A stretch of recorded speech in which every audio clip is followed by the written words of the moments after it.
I mean, the traditional idea to like unify Shen, Qi, I think if you do that, then you are that's exactly the right. product, right? That's the real training. If you're not unifying them, then it's doing something, and you can't do it unless the conditions are, well, pitfalls are many on the side of the teacher and on the side of the student. So I think on the side of the teacher, the primary pitfall is not understanding cause and effect. Right. So even if they have skill, they don't know why they have skill. So therefore they don't know how to reproduce it in the student. So I'm big on, seeing the innate nature of things and staying with it and letting go and not getting caught up in the sensation and learning to have freedom from the body and from sensation. Standard sort of Buddhist practice. But using the intense internal work as a vehicle to do that. As a framework for it, right? Because most people that I've seen, Buddhists, they're hopeless. Like they just sit on the mat and they have some fabricated compassion and peace, and then as soon as life has any like fluctuation, which it does, they freak out. Absolutely. So it doesn't work. I mean, listen to me now.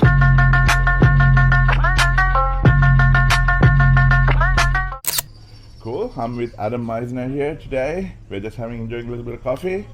And I basically grabbed a bit of Adam's time. He's very busy at the moment, but he's generously offered to share some time because I want to ask some questions about his experience over 3 decades of teaching people. And I want to understand from Adam's perspective some of the key components or the most important things and the pitfalls of the learning process for these arts.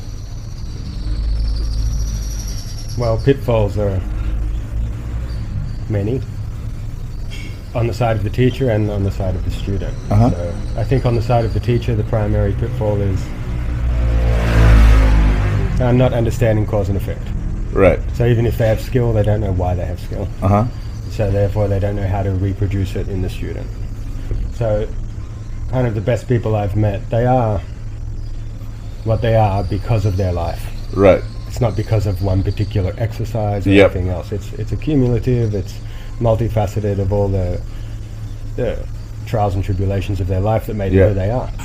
So without a deep sort of insight into cause and effect, how are you going to replicate something like that? Of course you can't replicate their life, but you can replicate similar stimuli and ways to generate similar causes to create the effects. So this is a big problem with teachers, I think. Right. So this kind of brings up an interesting question because I know that a lot of people online, they're so obsessed about who your teachers are, and I know that from our personal friendship that you've had many teachers and you've learned so many different things. So you are very much a product of your life experience as well. So how do you approach that in terms of creating a pathway for the students to get the skills up to the level that you have? How do you structure it?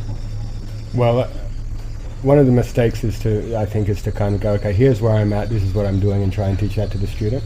I don't do that at all. I don't teach them what I'm doing. And of course, students that have like an overblown sense of their own accomplishment think that they should be receiving that. Right. But instead, I teach them step by step what I did to get where I am. Right. So the essential point of the training, what was transformative at any given year, let's say. One step after another, because I don't know what else is going to do it. What else will produce the same result? That's what's going to produce the same result. So when I've tried to do it other ways, I find that they get certain skills, but they have huge holes in their development. Right. So maybe you have some subtle skill, but you have no real gong, no power. Maybe you have the power, but no subtle skill. Maybe you don't have the mental qualities built. So all these different things come together. The chi work, the gong work, the body work, the mental work, the samadhi, all those things come together. So I try to just share it all in what I think is the most functional sequence. And not to bother with the things that I think didn't bear fruit. Right. That makes a lot of sense. And I can imagine that, like in the modern day, that is not the most attractive way for many people because they want a quick fix. And they want bells and whistles, right?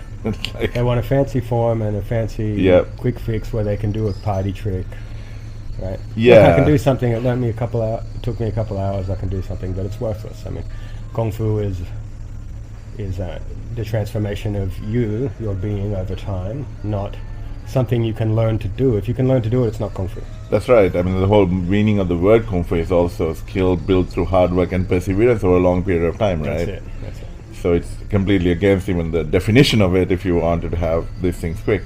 And that kind of reminds me of a recent event where you and I were both present, where you were showing some very transformative work, and some people, not everybody, but some people had a problem with that in terms of having to actually do the work, and that the results were not immediate, even though they could. Even though I think that you did a great job, like showing how it improves, but maybe not the end result, because they're not going to get the end result in 2 days. Yeah, because they want something where they go, okay, if you put your elbow here and you wiggle your little toe, then the person bounces off. Yeah. Which is not Kung Fu by any means. Exactly. So even like skill built over time is not enough. I think it needs to be you. That's right. So I say it's not what you do. Like, for example, you move your hand forward. Yep. It's how you do it. Yep, how you move your hand forward. It's not how you do it, it's who's doing it. That's ultimately. Right. Ultimately. Yeah, so you've got to transform so that you, the animal, is different. Then whatever you do will have the Kung Fu in it. Yep. Even a skill, maybe I didn't practice it this month, I lost the skill. But if it's you that's changed, you can't lose it. That's right. You can be drunk, you can be half asleep, you can be stressed, calm. It's you. Absolutely, I fully agree. Like one of the things that I've noticed, like meeting a lot of skillful people, is that beyond a certain level of skill, when you certainly step into the intermediate and high level skill, it becomes very much an embodiment of who they are and a personal expression. Yeah. And all the of course, they're not doing something completely alien to the system. It's within the system, but the expression is themselves. Yeah, I think it's. Even the idea that you're trying to express something, it's more fundamental than that. Yeah. You are it. That's right. Like, your being is expressing that all the time. Naturally. It's not even like an artistic thing, nothing like that. It's like you move your hand, it happens. That's right. More like that. And that is what you need. Like, I know that you're not really focused on martial arts, but even if it is not a martial art, say that you're like falling off a bus or something like that, right? Like in any kind of high stress environment where you have to react or act quickly, like there's no time to think all these fancy like moving lines or like imagining things in space. Like there's really no time for any of that, right? No, like if the idea that people are like, oh, you project the mind out and then you hold something back and you do this and you do that, or you imagine this, or make a special alignment. None of that's going to work. None of that really happens, right? And so this is unfortunately a problem in the Tai Chi world, because people generally, I find, that don't step out of that training environment. Like the training is very structured in a way that is most conducive to transferring the skill, but not the most conducive to be able to express the skill or become embodied by the skill, right? It's too narrow. It's too narrow. So the traditional idea to like unify Shen, I, Chi, I think if you do that, then you are that's exactly the right. product, right? That's the real training. If you're not unifying them, then it's doing something, and you can't do it unless the conditions are specific, and then that's useless, basically, outside of those set conditions. So it's it's quite interesting, because like some of the systema training that I really like is where you work with multiple people. You have like multiple people throwing you around right, left, and center, and you're trying to basically maintain your conditions and also be able to express, like allow yourself to express what you have trained. And things like that I find very interesting, because most people basically completely, like, their minds freeze. They, like, everything is out the window. Because they can't do it at that moment. That's right, yeah. You can't, there's too much stimuli. That's right. It's like, you can meditate really well and you can have all the compassion until someone comes and pulls a meditation pillow out of your butt, and then, all bets are off. Yeah, you got that. We know that's the case, right? That's right. So the other side is the student, of course. Wanting the quick fix is a big problem. Getting attached to the outer things, like, oh, I've got the old form, or this fancy form, or this lineage. Right. The frills. Which is crazy. Like, imagine, I'm sure for somebody that's intelligent like you are, it's hard to imagine, but some people think, apparently, that if you move in a certain sequence or hold your hand at a certain height, magic powers come. Right. It's awesome. Right. Yeah, like it makes no sense. So. If it was only that easy. I know. So there's a real problem in thinking in the Tai Chi world. And lack of sincerity is the other one. Right. They don't want to apply the cause, they want to get the effect. Right. Now, I think you should know what the effect you're looking for is. Absolutely. And you should want to get the effect, but when you're training, you only apply the cause. That's right. Instead of trying to get an effect, which becomes a false cause. And that's and then you're doing it not the way you're meant to do. You're doing it completely differently, right? Yeah. And that's not what you're looking for. And also they want to skip steps on the ladder. They don't build a foundation. Right. So if you want to transform, you have to do one thing. Now, saying one thing might be 10 things. Yeah. Whatever. One strata of training. So long and so deeply and so sincerely that it changes your neurology, your becomes body. You, right? Yeah. And then you have to do it so much that it will never go away. Right. And then you do the next layer. Yep. And so much that it will never go away. Yeah. Now both layers are happening, and so you accumulate internal mechanisms. But if you're doing something with the mind, let's say, as soon as you do the new one, the old one disappears. Yeah. You never accumulate a complex internal method. You just are learning a new trick. That's right. And you can like even in an environment like rolling in BJJ, right? You simply can't maintain all those conditions that you're meant to maintain by just applying your mind to it. They're simply, your conscious mind is not capable of doing that in a complex environment. Your body's either there or it isn't. Right? Exactly right. So I think that's an excellent point, because I think that people think that it's like going to school, right? Like the Western education or the global education system these days. I know that now. Yeah, I know that now, so I'm cool with it, that kind of thing. So they tend to equate the embodiment of something, the transformative embodiment of something you're training, to knowing what it is or knowing about it. I always talk about this when I teach. I say the Western education system, which is global. Yeah. It's like understanding comes first, then doing. Yep. Right? At least in theory. Yeah, in theory. In real life it doesn't. Yeah. Anyone that has a job that they studied knows that it's not like that. Yeah. But in theory. But in Kung Fu, you do and you understand later. Yeah. I usually say you do heaps in the body. Yep. Then the feeling comes much later. Yep. Then the understanding comes much later. Like you understand it after you've been skilled at it for years. Yep. I mean, that's absolutely true, because when you get something in your body, what you have is this integrated feeling. You don't necessarily see all the details within it. Yeah, that comes later. Yeah, that comes much later. And through a lot of experience of like basically living with it. Yeah, that's right. Because if you have any sort of mindfulness, let's say, and you're living with something, you're background observing it, and that's collecting data, and that's how you get understanding. Yeah, absolutely. But if you can't embody it first, you will never understand. You'll only have a working theory, which is definitely going to be wrong. So they sit there in class and they're like, they want to understand before they do, and it's like, you can't. It doesn't work like that. Yeah, and in fact, more idea of understanding makes it worse. Yeah, absolutely.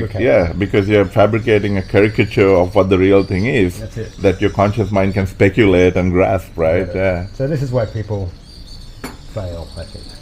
The teacher doesn't understand cause and effect. The student doesn't understand cause and effect. They want to get ahead of themselves. They don't realize that slow is fast, fast is slow. That's right. They just screw up. And desire. Yeah, definitely. And the point you made about like all these fancy forms, I find it like, from a consciousness perspective, I find it's the same mentality of like people having like all these random ass tattoos on their bodies these days. It's like a sticker you put on yourself to basically sort of announce to the world that you're a member of this club, right? Sure. And everything that goes along with it, like, the camaraderie or the false bravado and all the rest of it, right? So it's externalism. Yeah, it's external materialism even, right? It's not even, it's worse than that. Yeah. That makes a lot of sense. And so I had a couple of questions about the Phuket intensive you'll be doing along these lines. Is that like a few people have asked me like, what can you expect, and I haven't been to one, so I don't really know. So I was kind of interested in finding out what the goal for that 1 month of work is, and what can someone take away from it, or what can work. Yeah. That's right. So basically, the last one we did was all I Ching stuff. Yep. So it's a transformation of the silk. Yep. Okay. Opening the silk, separating the silk, a huge opening and separation of the body to make the chi flow in a certain way, and tearing everything apart. Yep. So this is going to be more based on putting it back together. Yep. So is it going to assume that the people who attend this have already taken up the work to pull the body apart? Well, it would help. Okay. I mean, I wouldn't say it's 100% necessary, but yeah, it's better. Yep. It's better. And we will still do some opening as well, some recap of that kind of thing. Yep. But primarily it's going to be a reintegration of all the parts. So I think as far as the body is concerned, at the body level, the internal training is about taking your normal body and tearing it apart to a very profound level, which I just call opening. Right. So opening the joints, first level, flesh from bones, second level, the membranes, the silk, the fascia, third level, and then the channels, let's say the more crude channels, and then into the subtle channels of the psyche and so on. So all these levels of opening one thing from the thing next to it. Right? So that takes years, really. Yeah. I mean, it's ongoing work as well. It never ends. Yeah. Well, it goes all the way. Even the basic level takes years. Yeah. And it's never ending. Because the nature of life bears upon us and it's closing and all that. That's right. So then you have to... So it's kind of like pulling some old machine apart and polishing every part, making it all clean and everything's separate. Every nut, every bolt is separate and laid out and clean and perfect. Yeah. Well oiled, and then you put it back together and make something new and different. It's not the old machine, it's the new machine, the Tai Chi creature like we're talking about.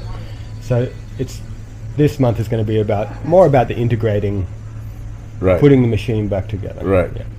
So basically, what you will get out of it, I'd imagine, if people will walk out of it with a method or a set of practices that helps them integrate and build that creature in the longer term that they can practice on their own, right? Exactly that. Right. Oh, great. Perfect. And of course, there'll be also many other, we'll do partner work and plug-in exercises and wire exercises, all kinds of things to make it fun. And but the body of the work will be this integration. Transformative integration. Right. And then even the partner stuff will be a reflection of how that's happening. Right.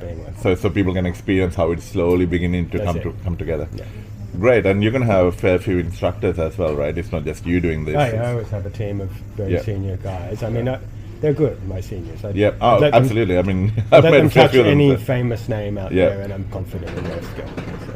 I have no doubt either, because I've met some of them, so I've been very deeply impressed by some of the seniors I met in Marshall Camp, for example. And so it'll be a team of us doing that, which means that and it's not a very big group, so lots of attention, lots of hands-on, and lots of work.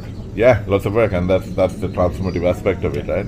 Because it's a month long, and they really delve in and morning and afternoon every day for a month. It's hard. Yeah, and so if someone can only come for a partial period, does that make sense? So I might offer a 2-week option, depending on numbers. If it fills up with people that are more dedicated or can make the month happen, I give them preference. Yeah. But if that doesn't happen, then I would allow some 2-week options. Right. I did last time. Okay. I mean, it's a small percentage. Yeah. I mean, I'd imagine that I'd imagine that it'll be filled with people who want to spend the month, because the feedback I had from people who had attended the last month was that they were like completely blown away by how transformative it was. Yeah. And also how much of a reality check it was as well, and which is very important, right? That's the other thing, like something that we didn't speak about before, is that like how hard you have to train. Yeah.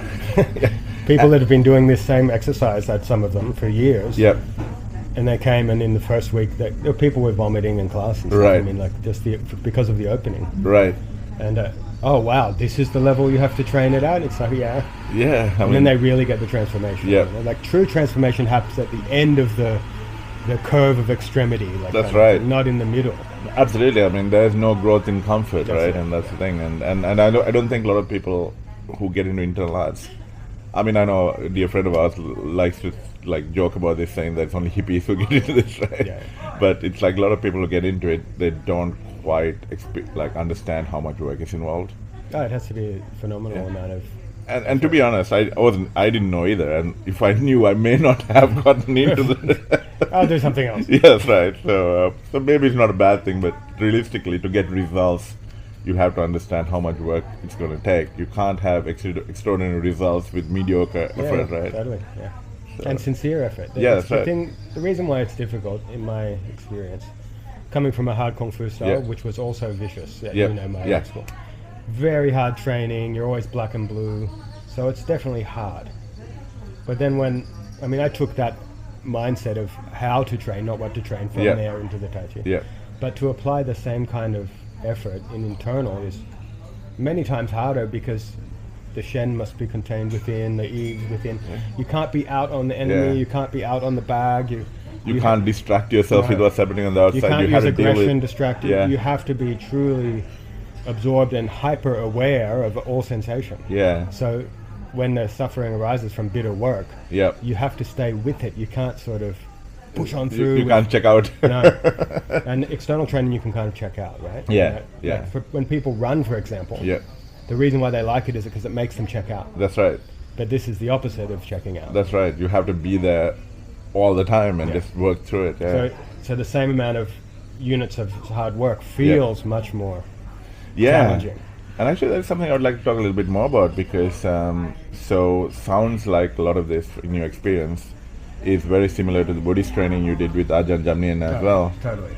I mean, that might just be my take on it. I mean, right. That comes back to your life makes your... Yeah, that's right. Like I can't separate those things. It doesn't mean I mix the instruction, but your understanding the is born approach from or the attitude that's it. That your spirit is born from it. Yeah, totally. It's very much like that. Yeah. I'm big on, seeing the innate nature of things and staying with it and letting go and not getting caught up in the sensation and learning to have freedom from the body and from sensation.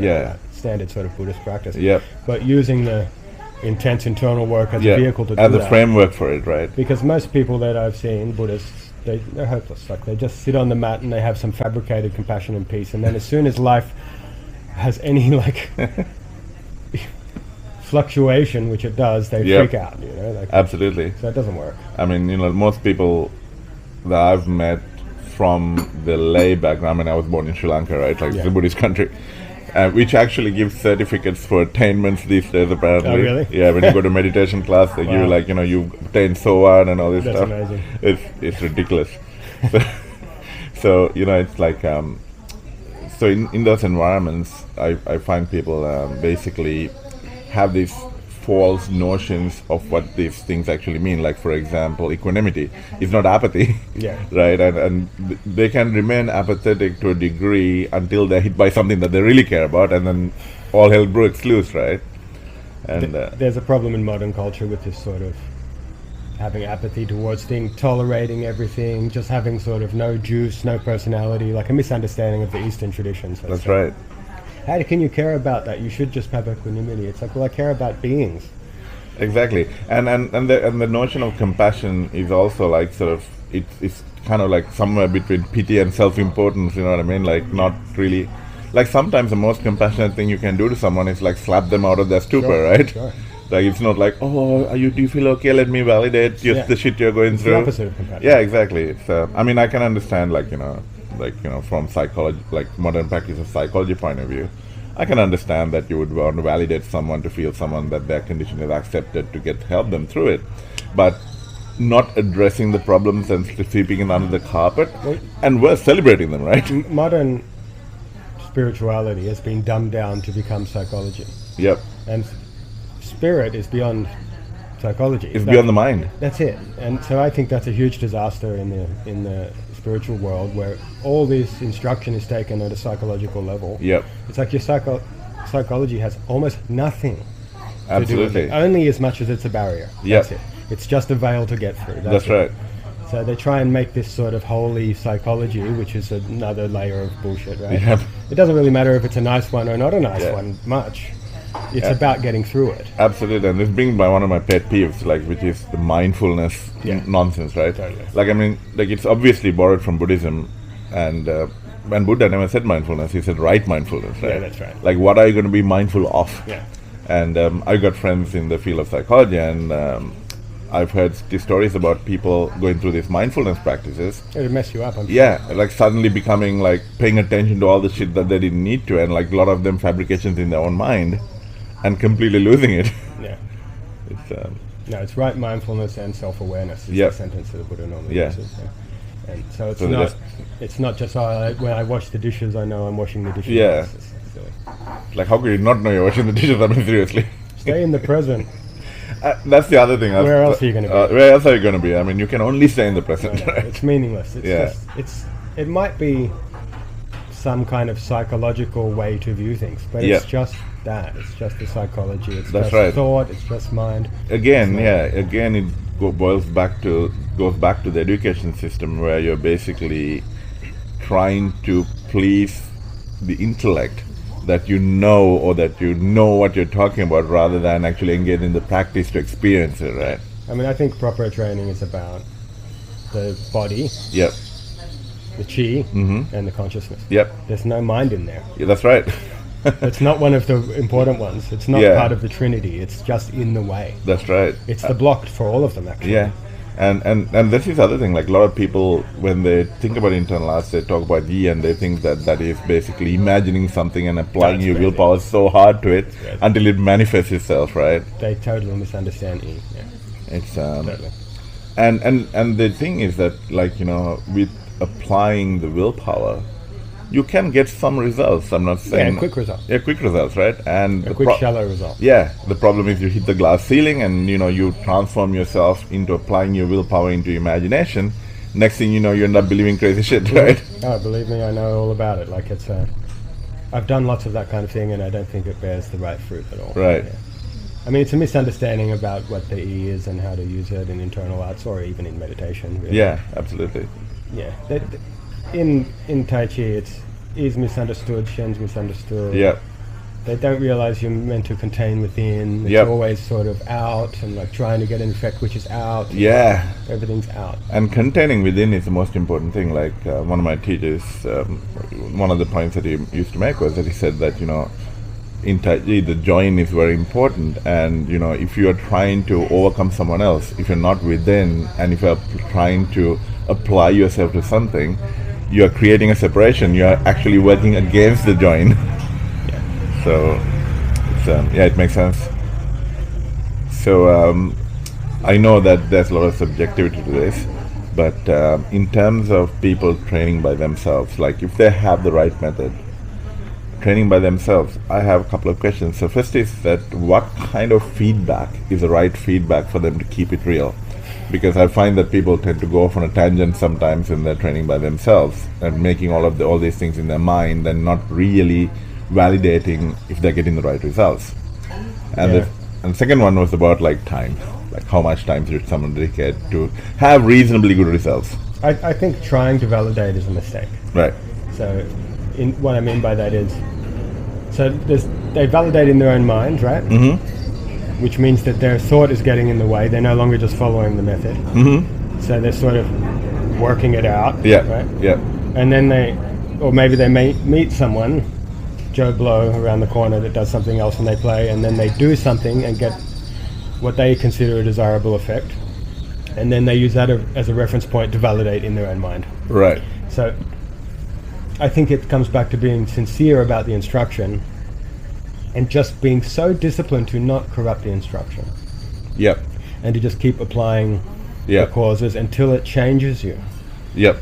And then try to, of course, get hands-on that's corrections, which are great. I mean, it's obviously going to help. But the idea that you have the understanding to use an external stimuli to validate something that you don't understand is not right. Yeah, that's absolutely right. Like, so how the near enemy creeps in. Like, I threw him. It must be right. Well, like wrestling, you can throw them too. It doesn't mean it's correct. That's for Tai Chi. Right.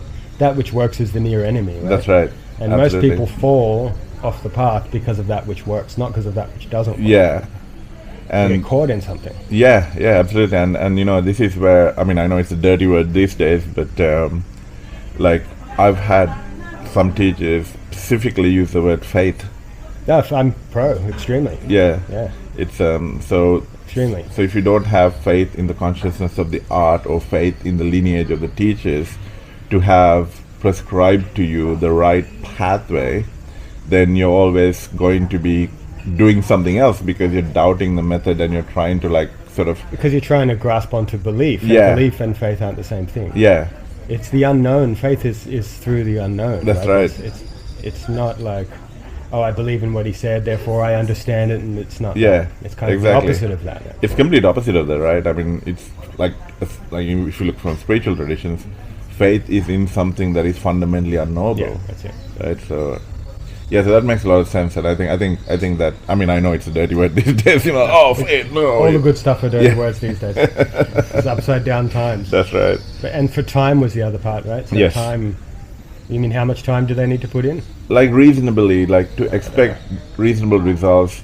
I think it's more about how sincere you can be while you're putting in the time. Yep.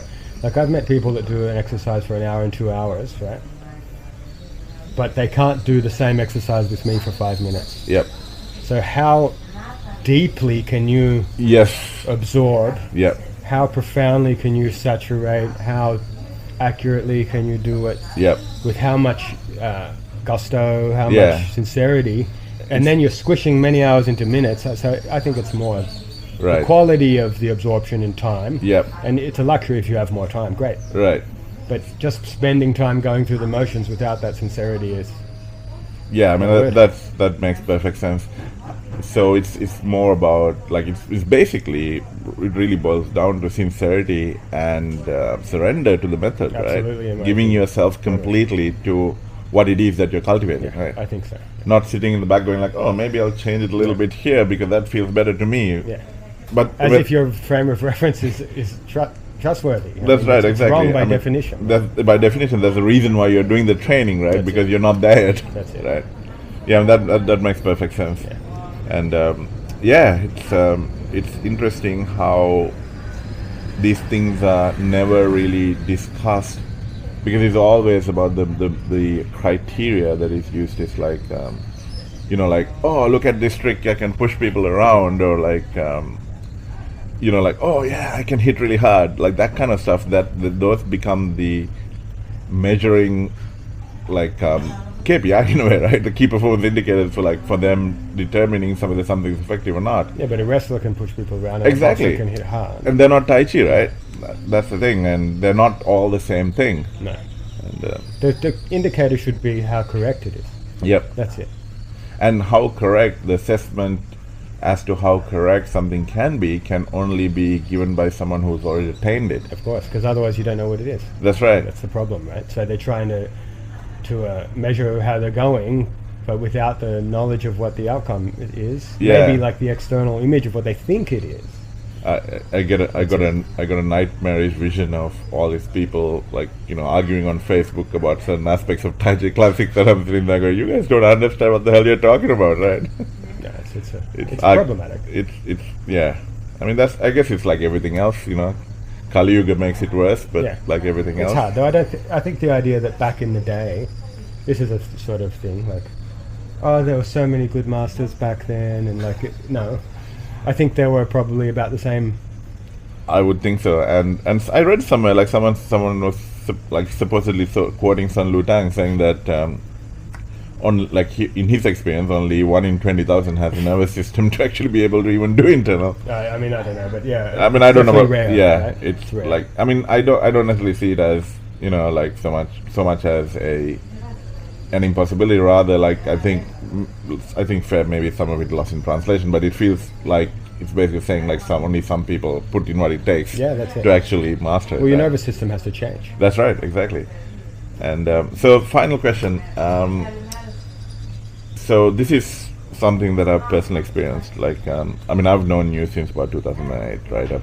I mean, 2007, but I've basically physically known you in person since about 2008, and I've met a lot of your senior students who have been there through that time and who are there now.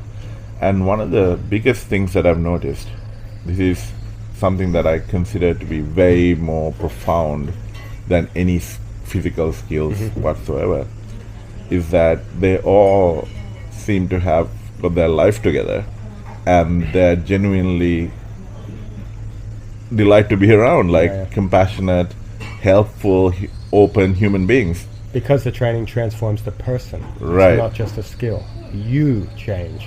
And if the training's right, you align with proper qualities, right? Right. You align your being with truth, with the Tao. Not just, I'm a rat bag, I'm a deviant, and I can push people over. I mean, who cares? Right, exactly. I mean, like, there's enough deviants who can push people over much worse, right? Yeah. So, like, it's wrong training. It's a wrong attitude. Right. And then people that are, like, really think that, I'm the martial version of Tai Chi, then they're even worse like that most of the time, because, like, none of the character matters as long as you're a tough guy or something like that. I'm not interested in people that want to go that way. Yep. And the way we train will push them out every time. Right. So it transforms your character, or you get bounced out. Right. And if you have the best intentions, and you want to become more aligned, then they stay. And the hard work, I think the transformative aspect of being able to persevere through hard work builds a certain integrity in the person that's rarely experienced in the modern world. Yes. The thing is that our hard work is always accompanied and equaled by letting go. So it's not just making a tough exterior of hard work, which you can do through other kinds of hard training. So it's definitely the hard work, but it's balanced. Hard work of letting go. That's right. Yeah. And it is kind of interesting because, like, if you were to ask what is the hardest things I've ever done in my life, it'll always be letting go and surrender. Those things are the hardest things for me. Yeah, for everyone, I think. Right. So basically, from what I'm understanding from what you're saying, is that the practice of Taijiquan, the pathway itself is transformative both physically, mentally and spiritually, without having to basically micromanage all these different elements. Is that... Well, the way I teach it, they're already in the system. Right. Yeah. So you don't have to micromanage. It's part of the training. Right. Yeah, the reason why I brought the micromanagement up is that in modern life, people are like, oh, I'm doing yoga for this, I'm doing Tai Chi for this, I'm going to go swim for this, and there's like 20 different things that, How can you absorb? Exactly. And there's simply not enough time in the day. And, especially if you had to work for a living, then there's definitely no time in the day. I mean, even with one art, let's say your art has a couple, 3 forms. I mean, I'm a pretty good learner. I can learn a form in no time. I can get the art quick. And I can only do one. Right. Maybe. For however many years. Right. I can't and then I'm going to do the big frame, then the small frame, then the fast frame, and go make sure I do them all every day, and don't 10 rounds of the form in the morning. And it just doesn't work. And you're doing different things, so you're not embodying anything. So I think those different parts of a system are phases of training. Not tools in the toolbox. They're usually treated as that. Like you accumulate all the tools in the toolbox. And the bigger the toolbox, the better it is. That's it. But it's not. You should only have a couple tools. And you use them for so long that you become that tool. Then you never need that tool again. And then the next one, and like that. Transformation, not accumulation. And I think there's a Chinese saying that you should be more afraid of the one person who trains the one technique 10,000 times, 10,000 hours or whatever it is, rather than like someone who knows 10,000 different things. For sure, of course. Modern people are distracted, right? So they are drawn to a way that is more in alignment with their distraction, of course. Right. But the medicine is something away from distraction. That's right. But I mean, attention is monetized these days, so the general push globally from an economic perspective is to get people to get distracted by various different things that other people can make money out of, right? Yeah, I guess so. And people identify with these things, which is a crazy thing, right? All these little things, I'm this fan, I'm that fan. Like, it's crazy. So last question. So when I've been around you and when I'm basically working with you, I noticed that you are gathered within to an extreme degree, and you're constantly refining which that is within yourself. So it's not about doing this, that, or the other, but you're doing something within the framework. Even when you do fixed things, I get the feeling that you're basically observing what happens when you're doing that to a very large degree. And can we talk a little bit about that? Because I find people like that have, like, very high level people, they all have that quality. It's not so much that they're struggling or anything like that. They're completely let go and it's effortless, but they're also gathered within. Yeah, I mean, I would say I have access to Shen. Right. And most people don't. Right. And when I teach, when people ask about, I talk about Shen and Chi, and they say, how about the Shen? I say, don't worry about it. Right. It's beyond your pay grade. Yeah. One day. You need to be able to access it. When you access it, then you gather it within. Yeah. So I don't have much to say about it, but I think it's that. For most people, they don't have that. There's nothing to gather within. So they don't have an inner world, really. So they're naturally going to be more concerned about so they're basically experience. That's an excellent point, because most people seem to, generally speaking, of course, seem to basically experience who they are through the external impact or external interactions, like what happens outside. Right. It's like how people look at them, how people feel about them. Yeah, I guess that must be true. That's so far from my experience. I mean, I don't even notice.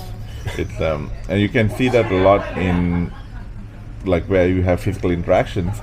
Like a lot of people always, unless you're very good at whatever it is that you do, a lot of people seem to be trying to get feedback real time about what's happening by looking at what's on the outside.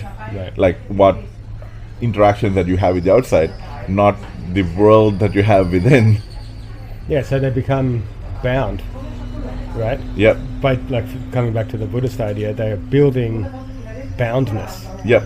They're connected in the wrong way. Yeah. They're bound up by the external feedback loop instead of unbound from the external and free. So they have no freedom because everything is connected negatively. Yeah. That's right. And I mean, it's another one of those things, like everything is connected doesn't mean that there's like, you know, that doesn't mean that you're out there. No. You're here, you know. So I mean, I think that's just it's a phase of the practice. It comes from this more spiritual stuff. Yeah. And, you know, it's part of the training, but there's no quick, here, have this pill and you'll get that quality. I mean, it doesn't work like that. It takes from devotion for that's it. Decades. Yeah. And that's actually one more last question. So that's an excellent point. So could you basically say a few words about this, how this access to Shen and the transformation of Shen within the training frame of Taijiquan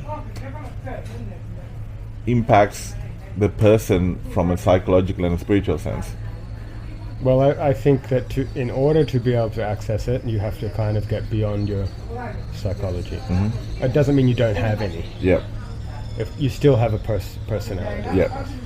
But your personality will definitely become more equalized. Right. Because you don't pay it as much attention, so it's not going to spiral out of control. Right. It's not because you try to make it equalized. Yeah. You're just not feeding it, so it just settles more. Right. So it's more like that veil of the personality gets thin. Right. It's still there, but it's thin, so you can penetrate. Yeah, much easier to penetrate. The word Luang Por uses is to penetrate through. Right. And then you can access the Shen, which it's useless to describe. It's pointless to describe, but it's basically that. Great. Thank you very much. That was very helpful, and it's great to always hear your perspective on things. Cool. Thank you. And love to talk to you again soon. Thank you very much. Cool. Cheers.